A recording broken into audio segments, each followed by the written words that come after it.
Hello and welcome back to the channel where we are building a video game from scratch using Love2d and Lua, and of course our app is behind screen here. Yesterday we got this pushing boulder, which right now it's, the animation for pushing's working. We're able to push the boulder, but what we're not doing is actually detecting whether or not the boulder should be pushed.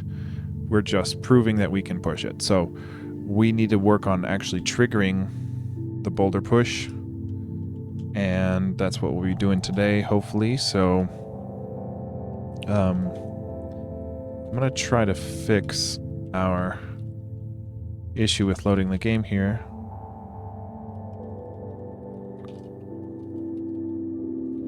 Let's try this. I blame Windows subsystem for Linux. I don't know why it does this. Really bugs me that it does that.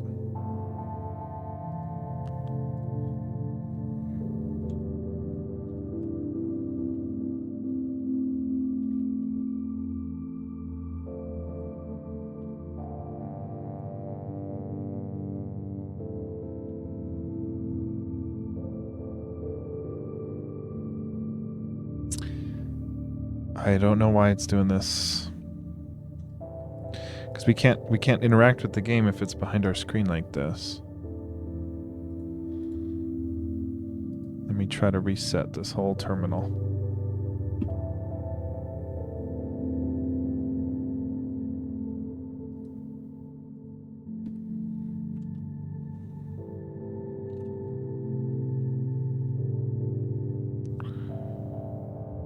Okay, if we don't run tmux, we might be okay, but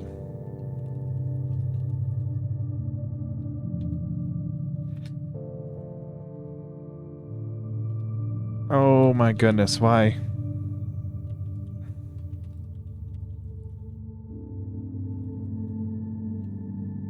Okay. There we go. Don't know why it does that.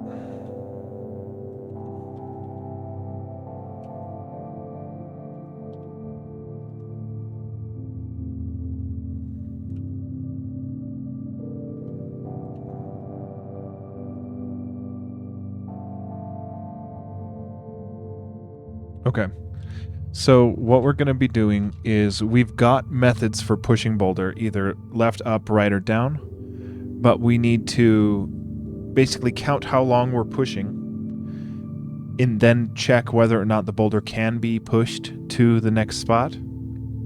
If so, then we trigger the move. So there's a couple of things going on with that, right? Like, we need to time how long we're pushing and reset that anytime we're ceased to be pushing. And then once it reaches a certain threshold of time being pushed, then we check which direction we're moving, the current direction of the boulder, and if the position that the boulder would be moved to has on any layer a tile ID of a non-collidable object or a map collidable object, which we declare as different values. So our enums, it's a range. I forget the range, but we can look it up. A range of values of the enums is going to be a collidable map object, so we can check for the number that it's in between and then go from there. So let's see how we're doing our push here. We've got this push initiated by running the method of push, and all it does is just actually move the boulder to the correct spot, which we know works. But what doesn't work is we're just doing a timer and just saying, hey, every 3 seconds or so, let's just go ahead and push. Let's go ahead and push the boulder in this table here. So we need to, I guess, does it make sense to put a push timer onto our player? And if we're actively pushing on something, we can increment that timer, and as soon as we are not pushing something, we flush that timer. And then whenever that timer is greater than 1, we would initiate a push method on the boulder. Or the pushable, because we can have different pushables. So I'm trying to think if it makes sense to have it on our player object.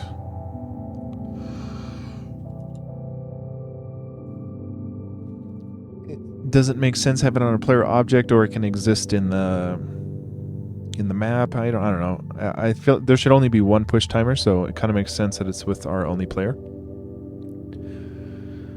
So let's see when we check for, basically whenever we're changing our animation to be push, that's when we need to go ahead and I'm not using Love2d timer shaky. I'm just doing delta time. Yeah. Is there you recommend using a timer? Yeah, I literally just do delta time up here, so I don't know.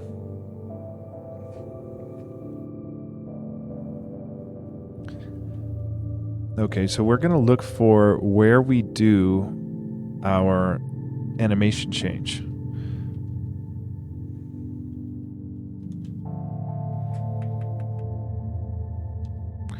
Which is going from an idle to a push. Well,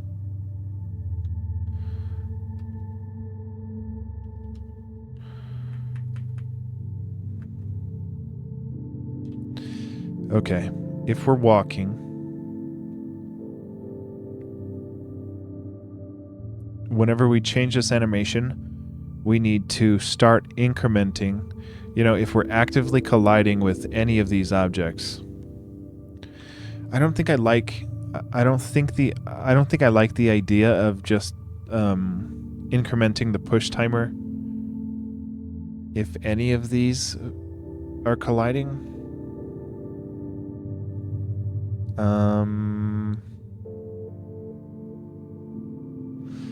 Maybe it makes sense to kind of nest them all at once.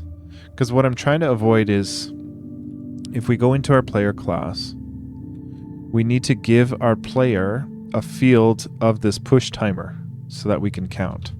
So we're going to say that the push timer exists on our player and it is initialized to 0.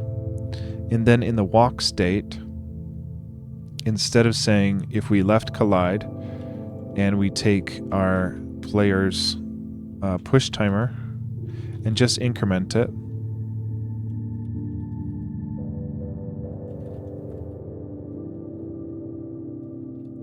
I think what I'm trying to avoid is this, where we just paste this for every collision.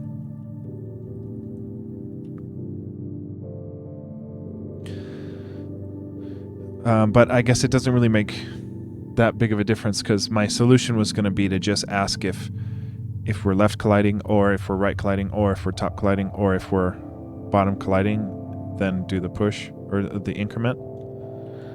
I guess, I don't know. I don't know if I like that.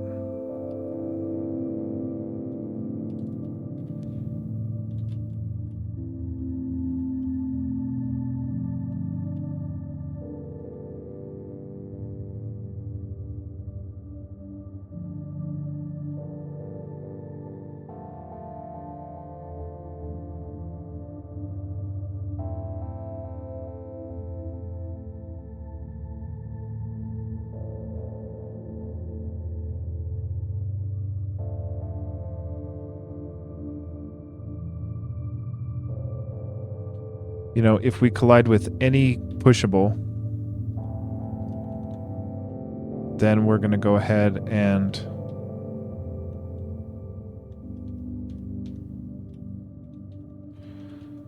increment our push timer. Put the timer on the item being pushed. Yeah, we could do that. We could do that. We just have to... We have to flush the timer for the specific item that we are no longer pushing, or if we're not pushing any object. So I'm trying to think of how that would work, but that is a good idea. The timer on the object itself.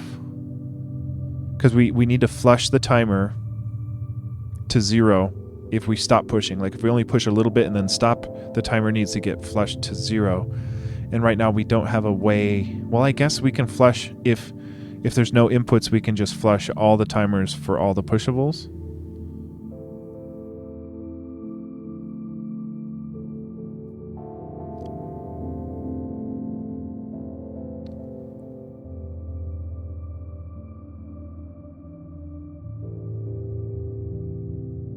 Yeah, it's hard to say. It's hard. I like that idea. I'm just kind of thinking that it's...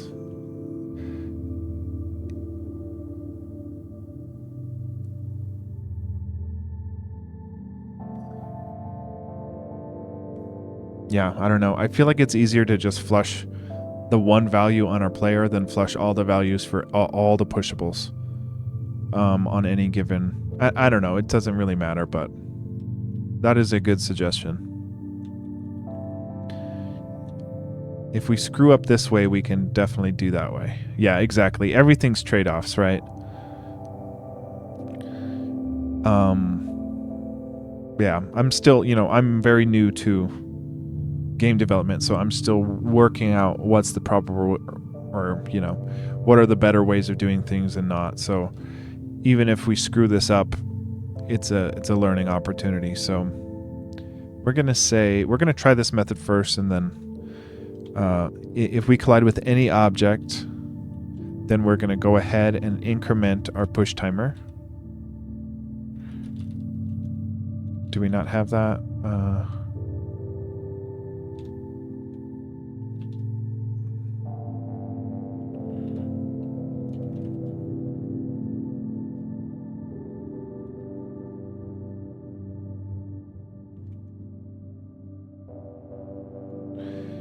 Okay, if we collide with any object, we're going to increment our push timer.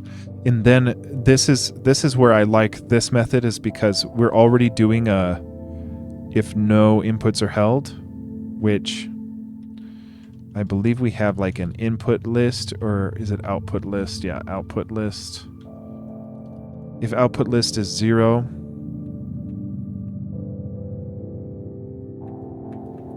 where are we doing this?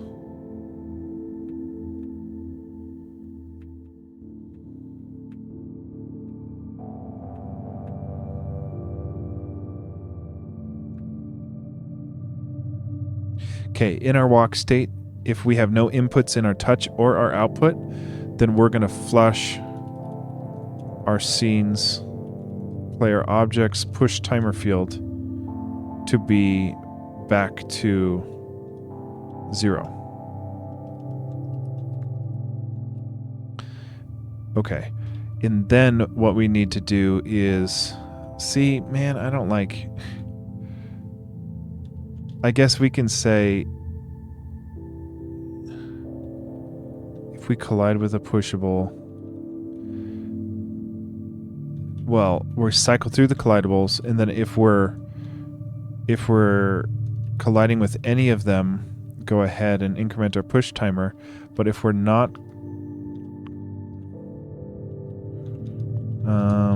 colliding with any of them,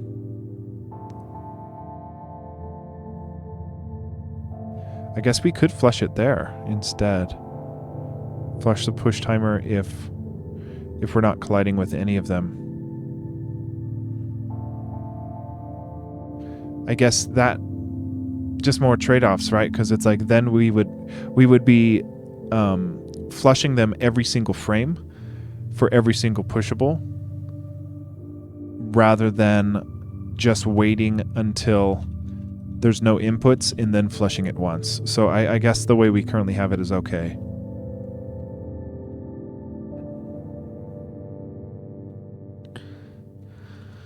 Okay, so we should have this push timer, and that is getting incremented if we're colliding with any pushable. Yeah. Okay, so let's print this up to screen and see if it's behaving properly, and then we can worry about triggering what push.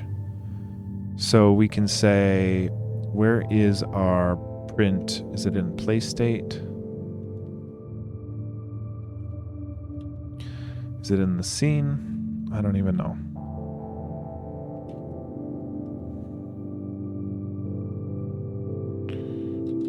What did I just do?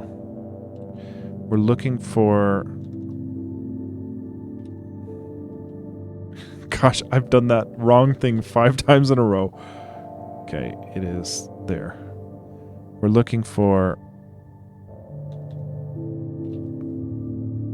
Oh my goodness, I need to practice that because that is annoying. 5? No. Oh yeah, it is in our play state. Okay, so in our play state... Yeah, let's just put it here at the bottom. Instead of safe from fall, we're going to put our timer, push timer. And we're going to put the actual value from our push timer there. And then if we hold 5, we should be able to see it. Okay, so I don't see it. Oh, push timer 0 at the... Yeah. Okay, so let's try to push. Okay, it doesn't flush to 0. That's a little weird. Why doesn't it flush to 0?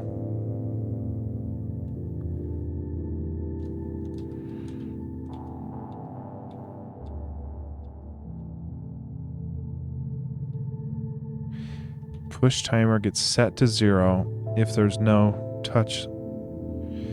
Okay, so it's maybe...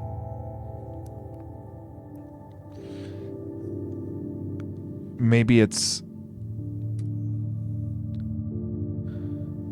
Let's see when we're incrementing it again, and let's see if we can find where it's doing it wrong. The way we have it right now, that would probably still work fine. It just bugs me that it's not 0, so I think I want to just fix that. So let's see in our pushables.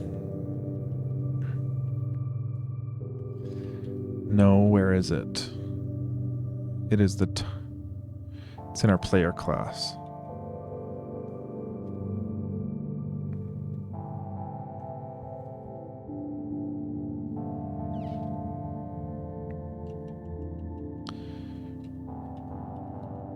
Oh my goodness.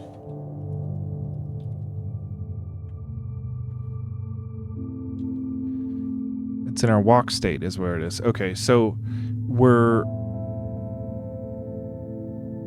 incrementing push timer if we're colliding, but not necessarily only if we're holding an input and colliding. So maybe we can more assert that this push timer only gets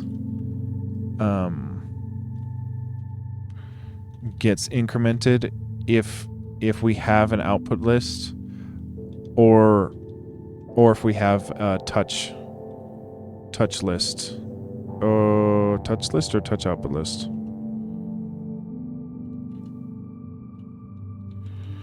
Let's see if this fixes our issue first for at least the keyboard.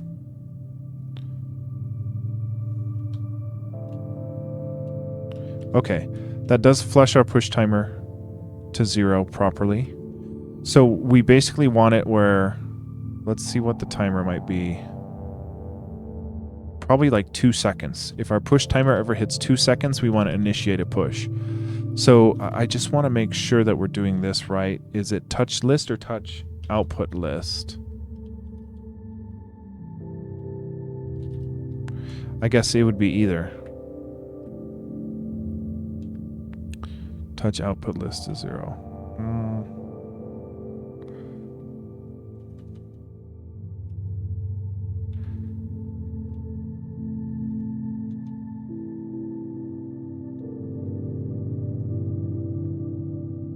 Okay. So a touch list is just like all of the touches we have, but touch output list is like any touch that is actually being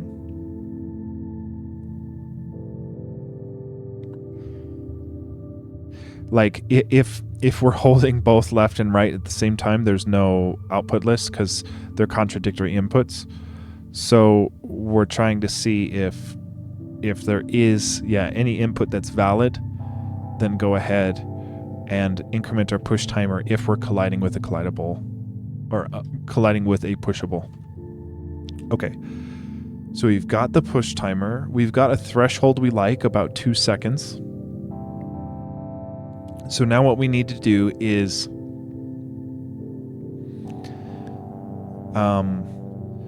we can ask, if any of these pushes are initiated, right? This is where we're modifying the position. Okay, let me think this through, because we have to trigger the method at a past threshold of our push timer.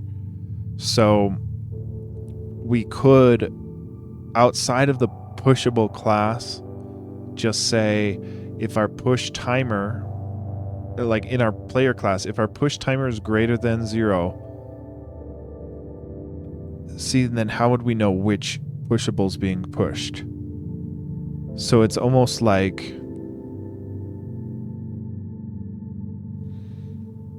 oh, and you know what? Yeah, this is kind of tricky. Because there could be multiple pushables in the map, right? And we only want to push the one that we're currently pushing up against. So how do we know which one we're pushing up against because we're asking if we're colliding and only moving. Hey, what's up, Loki? How's it going? We're only moving the pushable object that we're actually colliding with. So since they each have their own push initiated field, we can only move the one that we initiate the push for. So we still have to be able to say, let's check the push timer. And if the push timer is greater than the threshold of 2 seconds, then we can ask which push is initiated, and then we can do the check for is it a legal push. Nice, Loki. Yeah, glad you can get some work done. I'm always a little bummed out because I do a lot of video editing, and a lot of video editing has a lot of audio editing, so I often can't watch or listen to other stuff while I'm working. So I'm glad that you can listen to some stuff while you're getting some work done. That's cool. Yeah, so I think, see, and then where does this logic go? It wouldn't really go in the pushable class because we could have multiple pushables. So like we'd only...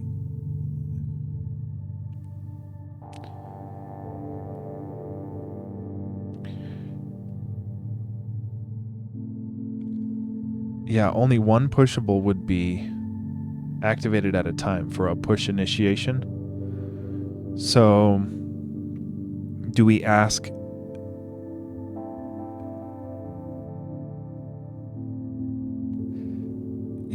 if our push is initiated? Okay, so maybe we can do it for each one. So if our push up is initiated, we're going to first ask if we've already passed the threshold.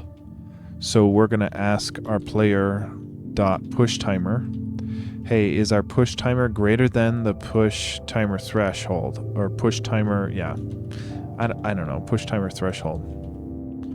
So let's define this in our constants, and we'll say push timer threshold is 2 seconds.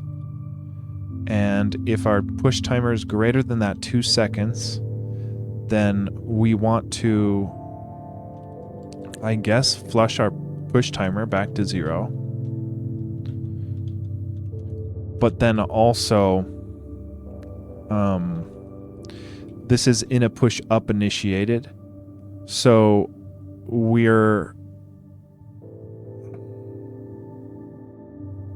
this is actually wrong, because this would be, we've already initiated the push. So we have to, this is what we do to initiate the push. So this logic should be in the map wherever we go to initiate the push, which we're doing push right, I think.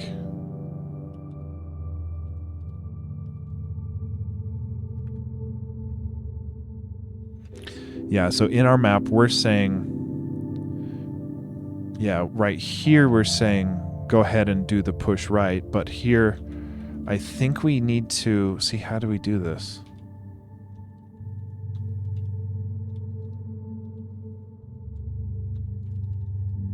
Because we need to know which pushable we're checking to see if it's a legal move to be pushed in a certain direction. So how do we know which direction we need to check? It depends on the type of collision it is for the player. So yeah, how do we do this? Yeah, okay, so maybe we don't do the initiation here. Well, we'll have to do the method call there in the map, but I think we can do another method in the pushable to give us a way of checking which direction we need to check for, right? So we can say if our push up, yeah, it's before we're initiated though. So we just are going to ask if our player's push timer is greater than the threshold.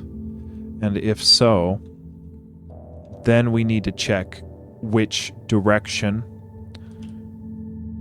we need to check for a legal push. So we can say, well, if our... And this is where we can use the collision function we defined.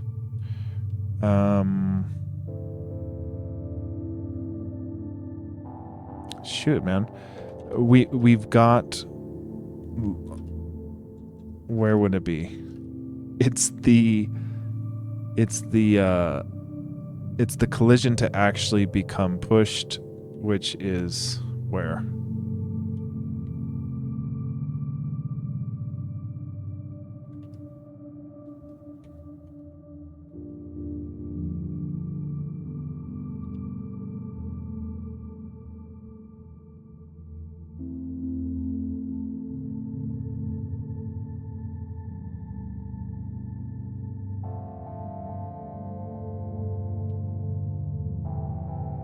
It's in the walk state for our player.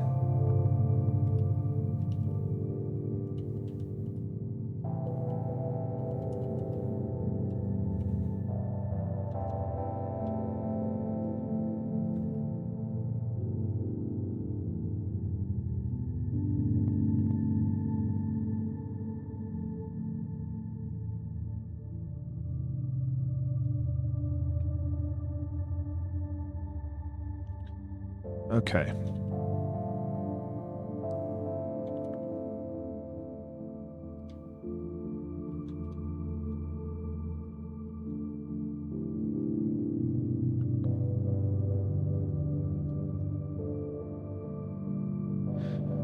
Okay, so we're incrementing our push timer here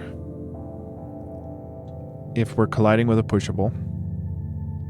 And then this is where, man,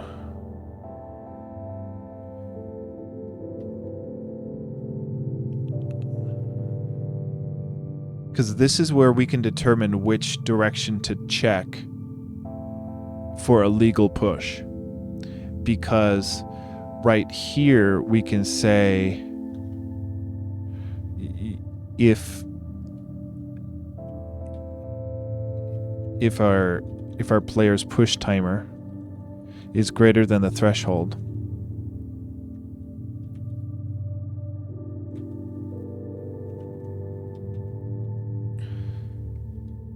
then, and we can stub this out. We don't have this function just yet, but what if we had a method on our pushable called check legal push? And we can say,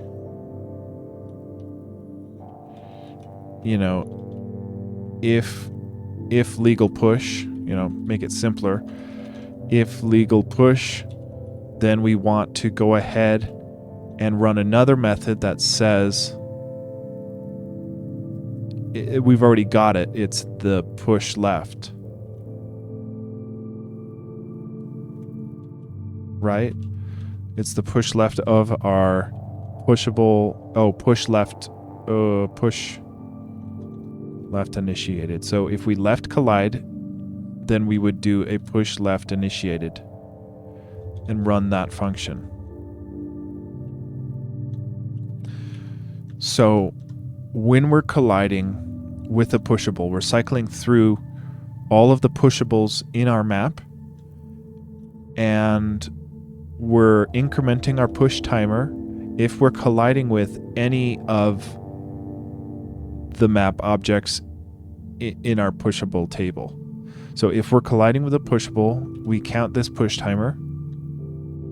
And then if we're left colliding with that pushable and we're past the threshold, then we want to do two things, which is flush our push timer back to 0,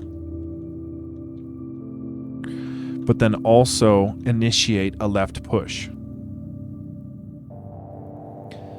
So the one thing that I don't necessarily like about this is that on the very next frame after initiating this left push, we would technically go and run this method again.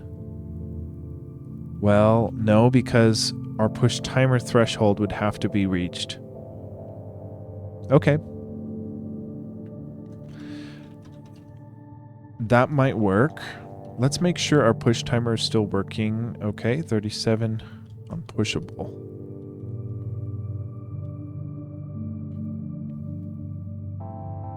Okay. Yeah, instead of doing that here, let's try this. We have to go to our map and we have to turn off the method right here where we are initiating a push right on the pushable object in our pushables table, because we are instead invoking it right here based on a collision and based on the timer threshold for our push timer. So let's do this where if we left collide and our push timer is greater than our threshold, then we should be, we don't have a legal push just yet. So maybe we can comment this out just to see if we can initiate the push based on the 2-second threshold. So let's see if we can do that. So if we push down, there's nothing happening. But if we push left for more than 2 seconds, we should push it. Push left initiated a nil value because it's not a value or not a... Oh, it's a field. Oh. Yeah, we want to run the push left method, which will initiate the field. So let's try that where we come in here and try to push it. Oh my goodness. Yeah, the 2-second push threshold is too much, but look at that. We're pushing it.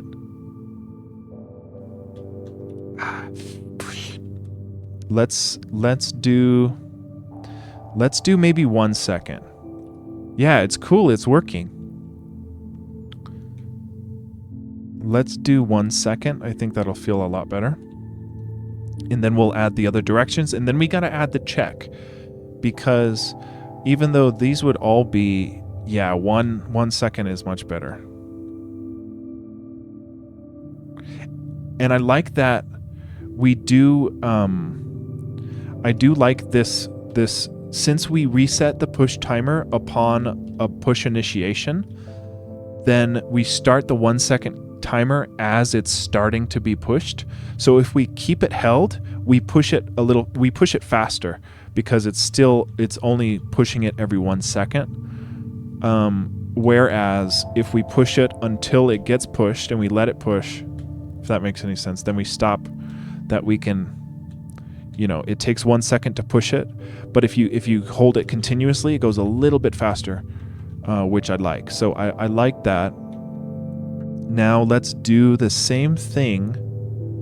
We need to check the legal push, but we don't have that just yet. So for every collision, for every collision, we need to give the appropriate method invocation. So this would be push right, and then this would be push up.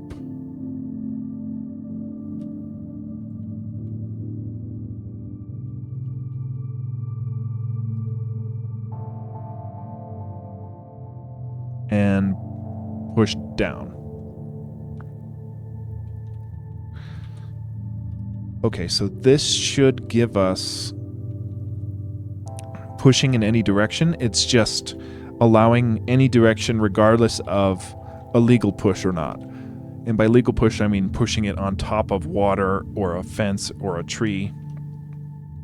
So we can push up, we can push right, we can push down, we can push down again because it's a collidable map object, so that does kind of suck. We get it stuck in here. So we need to make sure that we don't allow a push if it's gonna be slid onto a collidable map object because of this reasoning, So let's just try it again once and just see. This is really cool though. So we can push, then this will give us the ability to start adding little like puzzles, right? So this is what we want to avoid, is like, being able to push onto the water. This one's a little bit better because we can still reach it, but it can go over a fence and everything, which we don't want. And we don't want it going off screen either. So that's big. That's cool that works. And what is also cool is if we look at Boulder, we can initialize a pushable as something other than a boulder, like a log, and it'll have the same effect. Now we have a log. It's ignore the crappy artwork, but it is a pushable, just like the boulder was. So we can have little logs that we can push, or little boulders, or whatever, whatever we can think of. This is cool. Yeah, I like the boulder better. We didn't spend a lot of time on those sprites just for placeholders, but we only go into the pushing animation if the thing we're colliding with is a pushable object, which is kind of neat, because if we're walking up against a sign, we don't go into that pushing animation. We don't go into that pushing animation, right? Only if we're pushing up against something that can be moved will we go into that pushing animation, and then we just go for it. Wonder if you can, yeah, why not?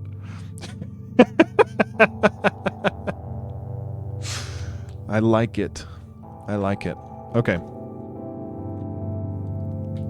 Just push a freaking boulder into the tavern, why don't you? Okay. So we got to work on legal push. I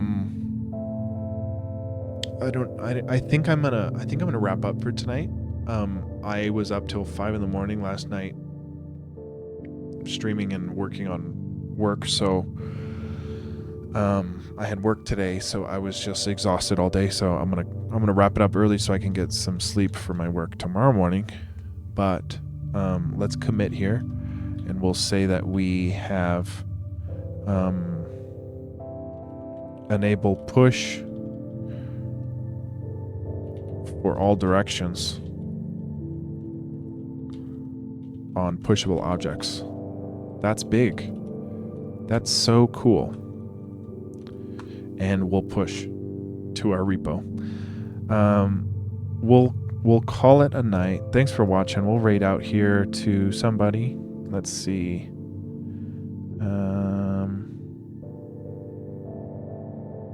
Yo, we'll raid out to Shaky. I know Shaky's lurking.